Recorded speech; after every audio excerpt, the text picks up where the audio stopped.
जय श्री कृष्ण मित्रों, स्वागत है आपका श्रीमद् भगवद गीता की एक नई श्रृंखला भगवद गीता की सीख में। श्रीमद् भगवद गीता और भगवद गीता के ज्ञान के बारे में आपने बहुत से लोगों से सुना होगा, लेकिन फिर भी अक्सर आपके मन में यह संशय अवश्य रहता होगा कि आप भगवद गीता का अर्थ सही से नहीं समझ पाते या फिर अपने जीवन की वर्तमान परिस्थितियों के अनुसार भगवद गीता के ज्ञान को ग्रहण नहीं कर पाते, अपने रोजमर्रा के जीवन में इसका उपयोग नहीं कर पाते। प्रिय मित्रों, मैं बलवंत सिंह जोधा इस अनमोल साथी चैनल पर अब आपके समक्ष प्रस्तुत कर रहा हूं श्रीमद् भगवद गीता की एक बहुत ही सरल व्याख्या।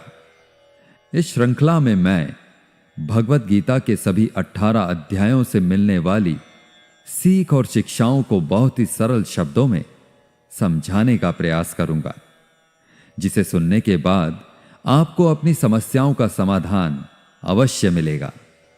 आप सोचेंगे कि क्या विशेष है इस गीता में? मित्रों, गीता में अगर कुछ विशेष है तो वह है श्री कृष्ण। बाकी हम सब तो निमित्त मात्र हैं, लेकिन फिर भी मेरा पूरा प्रयास रहेगा कि मैं बहुत ही आसान और सरल शब्दों में आप तक इस पवित्र ज्ञान को पहुंचा सकूं। और इसके साथ ही मैं आपको बताऊंगा कि कैसे आप विभिन्न अध्यायों से मिलने वाली सीख को अपने जीवन में वर्तमान समय के अनुसार उतार सकते हैं, स्वयं के व्यवहार में धारण कर सकते हैं और अपने रोजमर्रा के जीवन में इसका उपयोग कर सकते हैं। तो चलिए, मैं बलवंत सिंह जोधा आपको ले चलता हूं भगवद गीता के 18 अध्यायों की इस श्रृंखला की अलौकिक यात्रा पर। साथियों, शास्त्र कहते हैं कि मनुष्य अगर गिरना चाहे तो असुरों से नीचे गिर सकता है, और अगर उठना चाहे तो देवताओं से भी ऊपर उठ सकता है। मनुष्य ही सृष्टि में एकमात्र प्राणी है जो परमात्मा तक की दूरी तय कर सकता है। इस संसार में श्रीमद् भगवद गीता के पवित्र ज्ञान से न जाने कितने ही लोगों, कितने ही महापुरुषों ने अपना जीवन बदला है। हमारे जीवन से जुड़ा ऐसा कोई प्रश्न नहीं है जिसका उत्तर भगवान श्री कृष्ण भगवद गीता में नहीं देते। हमारे मन मस्तिष्क की कोई भी शंका, परेशानी, चिंता, किसी तरह का आवेग, किसी भी तरह की दुविधा हो, दुनिया के हर धर्म संकट का उत्तर है श्रीमद् भगवद गीता। अगर आप सोचते हैं कि भगवद गीता में सिर्फ यह लिखा है कि भगवान की पूजा कैसे करते हैं, तो आप बिल्कुल गलत हैं, क्योंकि भगवद गीता सिर्फ एक किताब या धार्मिक ग्रंथ मात्र नहीं है, बल्कि इसमें वो पवित्र ज्ञान है, वो गूढ़ रहस्य है जो इस पृथ्वी पर जितने भी लोग जन्म लेकर आते हैं उनको यह सिखाता है कि इस जीवन का वास्तविक मतलब क्या है, या जीवन का सही उद्देश्य क्या है, वास्तव में जीवन कैसे जिया जाता है, मनुष्य कैसे जीवन के हर क्षेत्र में सफल होकर खुशी और आनंद को प्राप्त कर सकता है। भगवद गीता के ज्ञान ने एक दुखी और मन से हारे हुए, धनुष नीचे गिरा देने वाले अर्जुन को महाभारत के महान युद्ध का सर्वश्रेष्ठ योद्धा और विजेता बनाया। अगर आप भी अपने जीवन में किसी उद्देश्य को लेकर आगे बढ़ रहे हैं, तो मेरा विश्वास कीजिए कि आप भी अपने जीवन की समस्याओं के युद्ध के मैदान के अर्जुन हो, और इसलिए अपने जीवन की हर समस्या के समाधान के लिए इस पवित्र गीता ज्ञान को जानना आपके लिए बहुत ही आवश्यक है। आप चाहे कोई बिजनेसमैन हो, नेता या अभिनेता हो, गृहिणी हो, स्टूडेंट हो, या फिर किसी भी आयु वर्ग के क्यों ना हो, इस पवित्र ज्ञान में सभी की समस्याओं के समाधान और सभी के प्रश्नों के हल मिलते हैं। श्रीमद् भगवद गीता के बारे में कहा गया है कि एकम शास्त्रम देव की पुत्र गीतम, एको देवो देव की पुत्र एव, एको मंत्रस्य नामानि यानि, कर्माप्येकम तस्य देवस्य सेवा।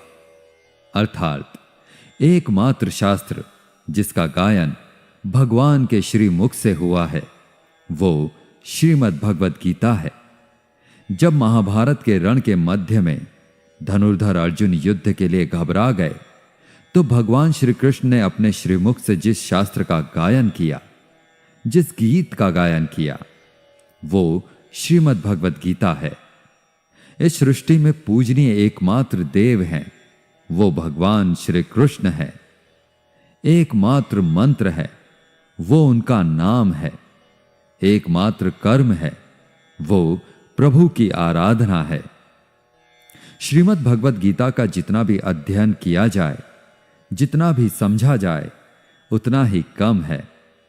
इसे जितनी बार भी पढ़ा और सुना जाता है, उतनी ही बार हमें कुछ ना कुछ नया जानने को, नया सीखने को जरूर मिलता है। इसलिए आपको शांति से बैठकर आंखें बंद करके इस वीडियो की पूरी बातों को जब तक समझ में ना आ जाए तब तक बार बार सुनकर अपने मस्तिष्क में बिठा लेना चाहिए। आज हम श्रीमद् भगवद गीता के प्रथम अध्याय का अध्ययन करेंगे, जिससे आपको यह सीखने को मिलेगा कि वह कौन सी सबसे पहली चीज है जो आपको जीवन में आगे बढ़ने से रोकती है। भले ही आपको बहुत सारा ज्ञान प्राप्त हो, आप में बहुत सारी योग्यताएं हो, लेकिन उस एक चीज की वजह से सही निर्णय नहीं ले पाते हैं या सही विकल्प का चयन नहीं कर पाते हैं और अपने काम में असफल हो जाते हैं। तो आइए शुरू करते हैं श्रीमद् भगवद गीता का प्रथम अध्याय। श्रीमद् भगवद गीता अध्याय 1, अर्जुन विषाद योग। कुरुक्षेत्र के युद्ध स्थल में सेना का निरीक्षण। साथियों, किसी भी ज्ञान की शुरुआत अज्ञानता से या उत्सुकता से होती है। उसी तरह श्रीमद् भगवद गीता की शुरुआत धृतराष्ट्र के एक प्रश्न से होती है। धृतराष्ट्र जो कि अज्ञानता के प्रतीक हैं, अज्ञान रूपी धृतराष्ट्र जिन्हें सत्य मालूम है, जिन्हें मालूम है कि इस संसार का एकमात्र सत्य परमात्मा है, लेकिन वे अपने पुत्र के मोह में अंधे होकर जीवन जीते रहते हैं। सबको मालूम है कि धृतराष्ट्र जन्म से अंधे थे, फिर भी उन्होंने महाभारत के युद्ध को देखा। लेकिन कैसे देखा? उन्होंने संजय की दृष्टि से देखा। संजय को दिव्य दृष्टि प्राप्त थी। वो युद्ध से दूर होते हुए भी युद्ध को देख सकते थे, और वो जो देख रहे थे वही धृतराष्ट्र को बता रहे थे। इसमें वो अपनी तरफ से कुछ भी नहीं कहते हैं, सिर्फ आंखों देखा हाल बता रहे थे युद्ध का। यानी जैसे हम लोग किसी खेल का सीधा प्रसारण सुनते हैं, बस उसी तरह समझ लीजिए। ये उन्हीं की दिव्य दृष्टि का कमाल था कि हमें भगवद गीता सुनने को मिली। श्रीमद् भगवद गीता के प्रथम अध्याय के प्रथम श्लोक में धृतराष्ट्र कहते हैं, धर्म क्षेत्रे कुरुक्षेत्रे संवेतायुयुत्सवः मामकाः पांडवाश्चैव किम कुर्वत संजय। अर्थात, हे संजय, धर्म भूमि कुरुक्षेत्र में युद्ध की इच्छा से एकत्र हुए मेरे और पांडु के पुत्रों ने क्या किया। जैसा मैंने बताया कि धृतराष्ट्र अज्ञानता का प्रतीक हैं और संजय प्रतीक हैं संयम के, धैर्य के। जो अज्ञान है वह मन के अंदर है। अज्ञान से जो मन ढक चुका है वह धृतराष्ट्र है, लेकिन वह संयम रूपी संजय के माध्यम से देखते हैं, सुनते हैं, समझते हैं और जानने की कोशिश करते हैं कि सही रास्ता आखिर क्या है। यह वही है जिनका जब तक पुत्र जीवित रहेगा, यानी कि मोह रूपी दुर्योधन जीवित रहेगा, इनकी दृष्टि हमेशा विकारों पर रहेगी, हमेशा कौरवों पर रहेगी। धृतराष्ट्र अंधे थे, देख नहीं सकते थे, लेकिन आंखों से अंधे थे, मन और मस्तिष्क से नहीं। उन्हें पता था कि वो धर्म के साथ नहीं हैं, क्योंकि धर्म तो वहां होता है जहां श्री कृष्ण थे। अपने पुत्र मोह में उन्होंने शांति की जगह युद्ध को चुना था, लेकिन वो जानते थे कि इस युद्ध को जीतना आसान नहीं होगा। अपने जीवन में जब हम कुछ गलत करते हैं तो हम भी समझ रहे होते हैं कि हमारे किए का परिणाम शायद अच्छा ना हो, और ऐसा ही धृतराष्ट्र के साथ भी हुआ। वो भी इसी डर, इसी आशंका में दिखते हैं। संजय आंखों देखा हाल बताते हुए उत्तर देते हैं, दृष्ट्वा तु पांडवानीकं व्यूहं दुर्योधनस्तदा आचार्यमुपासंगम्य राजा वचनं ब्रवीत। अर्थात, हे राजन, दुर्योधन पांडवों की सेना के व्यूह को देख रहे हैं और ये बात गुरु द्रोणाचार्य को जाकर कह रहे हैं। मित्रों, दुर्योधन पांडवों की सेना के योद्धाओं के बारे में वर्णन करने के साथ साथ अपनी सेना के महारथियों के बारे में भी गुरु द्रोणाचार्य को बताते हैं। इससे हमें यह पता चलता है कि चाहे शत्रु हो या शत्रु के समान कोई समस्या, उसके बारे में हमें पूरी जानकारी लेनी चाहिए।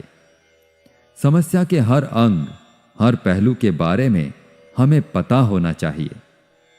साथ ही हमें पता होना चाहिए कि हमारी अपनी ताकत क्या है, हमारे पास कौन कौन से विकल्प हैं जिससे आप उस समस्या पर विजय पा सकते हैं। समस्या और उसका समाधान दोनों के बारे में विचार करना चाहिए, जैसा कि दुर्योधन कर रहे थे। श्रीमद् भगवद गीता के प्रथम अध्याय के प्रथम भाग में महाभारत के चरित्रों की बात हो रही है। यहां पर प्रत्येक महारथी की बात हो रही है। कौन सा महारथी जो है वो जाकर के शंख बजा रहा है, कौन सा महारथी जो है वो सेना के बारे में बता रहा है। चारों तरफ युद्ध शुरू करने के लिए शंखनाद हो रहे हैं। कौरवों में दुर्योधन बहुत खुश हो रहा था, क्योंकि उसके पास बहुत ही बड़ी सेना थी। भीष्म पितामह थे, गुरु द्रोणाचार्य, गुरु कृपाचार्य और कर्ण जैसे बड़े बड़े योद्धा थे। पांडवों की सेना में अनुराग रूपी अर्जुन, भाव रूपी भीम, धर्म रूपी युधिष्ठिर सहित पांचों पांडव, भगवान श्री कृष्ण और अभिमन्यु आदि थे। यह युद्ध पूरी तरह से पारिवारिक युद्ध ही था। पांडवों और कौरवों के लिए गुरु द्रोणाचार्य और कृपाचार्य दोनों एक ही थे। भीष्म भी एक ही थे। साथ ही साथ पांडव और कौरव खुद भी आपस में चचेरे भाई थे। लेकिन हर कोई जीतने के उद्देश्य से रणभूमि में आया हुआ था। इस अध्याय के 15वें श्लोक में संजय धृतराष्ट्र को बताते हैं कि पांचजन्यम ऋषिकेशो देवदत्तम धनंजयः पौंड्रम दध्मो महाशंखम भीमकर्मा वृकोदरः। अर्थात ऋषिकेश श्री कृष्ण ने अपना पांचजन्य शंख बजाया, अर्जुन ने देवदत्त शंख तथा अति भोजी एवं अति मानवीय कार्य करने वाले भीम ने पौंड्र नामक भयंकर शंख बजाया। इस श्लोक में भगवान श्री कृष्ण को ऋषिकेश कहकर संबोधित किया गया है, क्योंकि वे ही समस्त इंद्रियों के स्वामी हैं। सारे जीव उनके भिन्न अंश हैं, अतः जीवों की इंद्रियां भी उनकी इंद्रियों के अंश हैं। भगवान समस्त जीवों के हृदय में स्थित होकर उनकी इंद्रियों को निर्देशित करते हैं। यहां कुरुक्षेत्र की युद्ध भूमि में भगवान कृष्ण अर्जुन की दिव्य इंद्रियों को निर्देशित करते हैं। इसीलिए उनको ऋषिकेश कहकर संबोधित किया गया है। आप जैसे जैसे श्रीमद् भगवद गीता को पढ़ते जाएंगे तो आप समझते जाएंगे कि बहुत सारे चरित्रों के बारे में आगे कोई बात नहीं हुई है। सिर्फ भगवान श्री कृष्ण और अर्जुन का संवाद ही सिमट कर रह जाता है, क्योंकि भगवान के श्रीमुख से जो शास्त्र निकला है वह सिर्फ और सिर्फ अनुरागी अर्जुन के लिए था।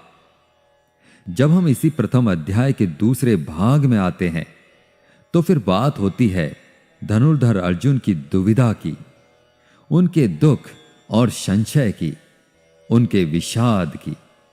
इसीलिए इस प्रथम अध्याय का नाम है अर्जुन विषाद योग। अर्जुन जो है वो भगवान श्री कृष्ण से कहते हैं कि आप जो मेरा रथ है उसको ले जा करके दोनों सेनाओं के बीच में खड़ा कर दीजिए, मध्य में खड़ा कर दीजिए। मैं देखना चाहता हूं कि कौन कौन से योद्धा जो हैं वो इस युद्ध भूमि में आए हुए हैं। भक्त वत्सल भगवान श्री कृष्ण जो अपने परम मित्र अर्जुन के लिए इस युद्ध में उनका सारथी बनना स्वीकार करके अर्जुन के साथ सारथी के रूप में रथ पर स्थित हैं, वो अर्जुन के आग्रह के अनुसार रथ को दोनों सेनाओं के मध्य में ले जा करके खड़ा कर देते हैं। अर्जुन देखते हैं कि युद्ध भूमि में दोनों तरफ जो है उनके अपने हैं। कोई काका है, कोई मामा है, कोई गुरु है, कोई भाई बंधु है। अर्जुन ने युद्ध के मैदान में जहां भी देखा वहां दोनों तरफ ही सिर्फ परिवार वाले नजर आ रहे थे। यह देखकर अर्जुन बहुत दुखी और व्याकुल हो जाते हैं। उनके हाथ से उनका धनुष गांडीव छूटकर गिर जाता है। उनकी त्वचा जलने लगती है, उन्हें बुखार आ जाता है। समझ में नहीं आता कि यह कैसा युद्ध है जिसमें दोनों तरफ अपने ही लोग खड़े हुए हैं। अर्जुन को भी भ्रम हो जाता है और बहुत ही दुखी होकर वो भगवान श्री कृष्ण के समक्ष अपने दुख और दुविधा को प्रकट करते हैं। अर्जुन कहते हैं, हे केशव, मैं कैसे यह युद्ध कर सकता हूं? इस युद्ध भूमि में युद्ध के लिए एकत्रित हुए ये सब तो मेरे अपने ही हैं। मैं कैसे पितामह भीष्म और गुरु द्रोणाचार्य से युद्ध करूंगा, क्योंकि ये दोनों तो मेरे पूजनीय गुरुदेव हैं। इसलिए इन गुरुजनों को मारने से तो अच्छा है मैं भिक्षा मांगकर जीवन यापन करूं। हे मधुसूदन, जिन कौरवों से मैं युद्ध करने जा रहा हूं वे सब धृतराष्ट्र के पुत्र मेरे भाई ही तो हैं, मेरे अपने ही हैं। इन सबको मारने से तो अच्छा है कि मैं सन्यासी बन जाऊं। अपने ही कुल का विनाश करके मैं कैसे सुखी रह सकता हूं? हे कृष्ण, मुझे कुछ समझ नहीं आ रहा है। मेरी बुद्धि भ्रमित हो रही है, मेरा सिर फटा जा रहा है, मेरे पैर कांप रहे हैं, यहां तक कि मैं खड़ा भी नहीं रह पा रहा हूं। मेरी त्वचा जल रही है, मेरा गांडीव धनुष मेरे इन हाथों से छूट रहा है। मैं कुछ भी समझ पाने में समर्थ नहीं हूं। मुझे तो इस युद्ध का लक्षण और परिणाम भी उल्टा ही दिख रहा है, विपरीत ही दिख रहा है। मैं अपने ही कुल को मार करके कल्याण को नहीं पाना चाहता, और कुल को मारने से कब कल्याण मिलता है? नहीं कृष्ण, मैं यह युद्ध नहीं कर सकता। धनुर्धर अर्जुन भगवान श्री कृष्ण को अपने से कम समझते हैं, क्योंकि अर्जुन ने अब तक भगवान श्री कृष्ण को सिर्फ अपना मित्र माना, सखा माना, इससे ज्यादा नहीं माना। अर्जुन को नहीं पता था कि इसी भगवत गीता में आगे चलकर 11वें अध्याय में इसी अर्जुन को, जो अनुराग का रूप है, उसे भगवान के विराट विश्व रूप के दर्शन होने वाले हैं। धनुर्धर अर्जुन जो है वो अपनी तरफ से तरह तरह के तर्क देते हैं कि अगर यह युद्ध हुआ तो करोड़ों लोग मारे जाएंगे। जो सैनिक और योद्धा इस युद्ध में मारे जाएंगे उनकी स्त्रियों का क्या होगा? समाज कैसे आगे बढ़ेगा? और भी बहुत सी बातें अर्जुन ने विस्तार से कही। कुल मिलाकर अर्जुन चाहते हैं कि कैसे भी मैं इस युद्ध से वापस चला जाऊं या इस युद्ध को टाल दिया जाए, लेकिन यह युद्ध अब टाला नहीं जा सकता था, क्योंकि यह युद्ध ना हो इसके लिए पहले ही कई प्रयास किए जा चुके थे। यहां तक कि स्वयं श्री कृष्ण ने दुर्योधन और कौरवों को समझाने का प्रयास भी किया था, मगर दुर्योधन के अहंकार और धृतराष्ट्र के अपने पुत्र दुर्योधन के प्रति मोह ने इस युद्ध को अपरिहार्य बना दिया था। अर्जुन ने अपनी तरफ से हर वो तर्क दिया कि यह सब मेरे अपने हैं, मेरे परिवार के हैं, इनको मार करके मुझे क्या मिलेगा? मैं अपने ही लोगों को युद्ध में नहीं मार सकता। मुझे इस भूमि के साम्राज्य के लिए तो क्या, अगर कोई तीनों लोगों का साम्राज्य भी दे दे तो भी मैं ऐसा युद्ध नहीं करूंगा जिसमें मुझे अपनों को मारना पड़े। अर्जुन त्रिलोकों का साम्राज्य भी नहीं लेना चाहते हैं, वो उसको भी नकार रहे हैं। तो भगवान श्री कृष्ण अर्जुन को आखिर ऐसा क्या देने वाले हैं कि अर्जुन तैयार हो जाएंगे, मान जाएंगे कुरुक्षेत्र की इस युद्ध भूमि में उतरने के लिए? सब कुछ विस्तार से जानेंगे श्रीमद् भगवद गीता के आने वाले अध्यायों में। प्रथम अध्याय के अंत में अर्जुन जो है वे हताश और निराश होकर के रथ में पीछे जाकर बैठ जाते हैं। अर्जुन को उस पूरी सेना के निरीक्षण में अपने सगे संबंधी दिखाई देते हैं, परिवार दिखाई देता है जिनको मारना है। जहां तक हमारे संबंध होते हैं वहीं तक हम अपनी दुनिया मानते हैं। अर्जुन को मालूम नहीं था कि जो उनके मित्र श्री कृष्ण हैं वे स्वयं भगवान हैं, और अर्जुन को जब यह मालूम चलने लगता है तो वे गिड़गिड़ाने लगते हैं, क्षमा मांगने लगते हैं। अर्जुन बहुत सारे संशयों या उलझनों के बीच में उलझ चुके थे, युद्ध नहीं करना चाहते थे, लेकिन भगवान श्री कृष्ण ने उनकी हर समस्या, हर शंका का समाधान किया। दोस्तों, श्रीमद् भगवद गीता के प्रथम अध्याय से हमें यह सीखने को मिलता है कि वास्तविकता हमारी सोच से अलग होती है। हमें नहीं पता होता कि जब हम कोई काम करने का निश्चय लेकर जा रहे होते हैं तो वहां पर क्या हो सकता है। जब हम किसी बुरी चीज का सामना करते हैं तो हम संयम खो बैठते हैं और घबरा जाते हैं। घबरा जाने के बाद हम हमारा ही असली रूप भूल जाते हैं। इसी तरह हमारे शरीर, हमारे मन में भी अच्छाई और बुराई का युद्ध निरंतर चलता रहता है। धर्म क्षेत्र और कुरुक्षेत्र दोनों हमारे ही भीतर उपस्थित होते हैं, जिनके कारण हमारे मन में भी अर्जुन की ही भांति तरह तरह के संशय, तरह तरह के भ्रम उत्पन्न होने लगते हैं। इन संशयों से उबरने के लिए श्रीमद् भगवद गीता के ज्ञान के माध्यम से भगवान श्री कृष्ण की शरण में जाने का मौका मिलता है। इस प्रकार आप जो पाप हैं, जो बुरे कर्म हैं, उन्हें पीछे छोड़ने लगते हैं तथा पुण्य के साथ, अच्छे कर्मों के साथ आगे बढ़ने लगते हैं और अपने ही क्षेत्र को, जो अपना शरीर है, अपना मन है, उसे धर्म क्षेत्र बना लेते हैं। लेकिन अगर आप विकारों के साथ, बुराइयों के साथ चलते हैं, काम, क्रोध, लोभ, मोह के साथ चलते हैं, तो आप अपने शरीर, अपने ही मन को कुरुक्षेत्र बना लेते हैं। भले ही अर्जुन युद्ध कला में निपुण थे, सर्वश्रेष्ठ थे, और भले ही वे युद्ध करने के लिए मैदान में धनुष उठाकर चले आए थे, लेकिन युद्ध सिर्फ हथियारों के चलाना जानने से नहीं होता। उसके लिए दृढ़ निश्चय भी चाहिए होता है, अपनी भावनाओं पर नियंत्रण चाहिए होता है। मैदान में आकर अर्जुन को अपने निश्चय या कर्तव्य से ज्यादा अपने संबंधियों और गुरुओं से मोह हो गया और फिर वे दुखी हो गए। वे युद्ध करने का निर्णय नहीं ले पाए।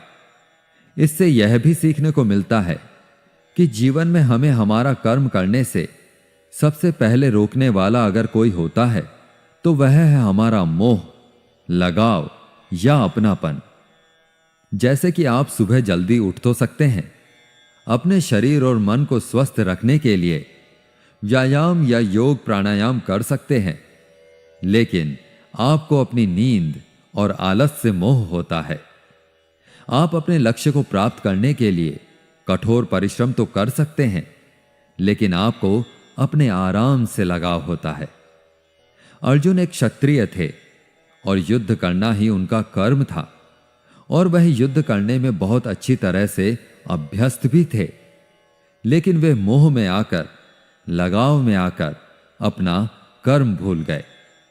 इसलिए अगर जीवन में आपको चुनौतियों से लड़ना है तो आपको अपने लगाव का बलिदान करना आना चाहिए। दोस्तों, इसको आप इस तरह से भी समझ सकते हैं।